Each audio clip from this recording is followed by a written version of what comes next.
After listening to a speech, have you ever shared, "I felt she was speaking just to me"? That is bewitching magic that every speaker strives for. But how do you do that with your speech? I'm going to cover 5 factors that will be of some help. The first factor is your content, your topic. To connect with individuals, make sure your topic fits the audience. No matter what your message, if you want to connect with bankers, include a banking example. Factor number 2, language.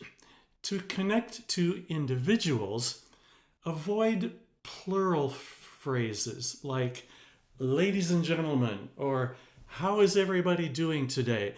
Those don't connect with individuals. To connect to individual audience members, word your speech to use the singular "you" whenever possible. Also in the area of language, to connect with individuals, use language that you would use one-on-one in your living room. Use contractions like you would one-on-one. I'm instead of I am, we're instead of we are. Use shorter sentences. And also avoid using those big, impressive word of the day words like loquacious.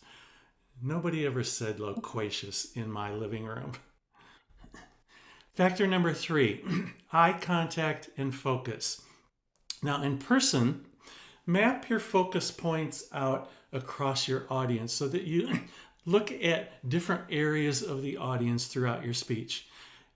But once you've done that, avoid visual sweeps. If I'm looking all over but never landing anyone, I'm not connecting with an individual. To connect with an individual, obey the 5-second eye contact rule. That is, if you contact someone here, eye contact, stay there for 5 seconds to guarantee that you connected with that individual.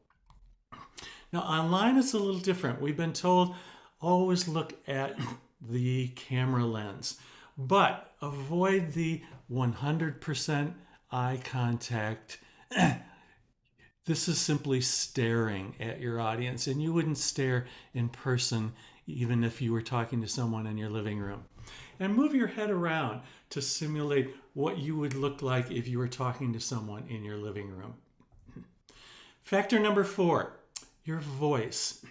To connect with individuals, ditch your big room voice. If you're in a big room, use the sound system for volume, not your big boomy voice. Last factor, gestures. To connect with individuals, point your personal gestures to where your eye contact is, not to the room in general. And be aware of the different sizes of an in-person room versus the online space. Online is just like being in your living room. Amazingly, speaking to individuals actually captures everyone. If you use the proper content and language and eye contact and focus and voice and gestures, you'll hear, "It felt like he was speaking just to me."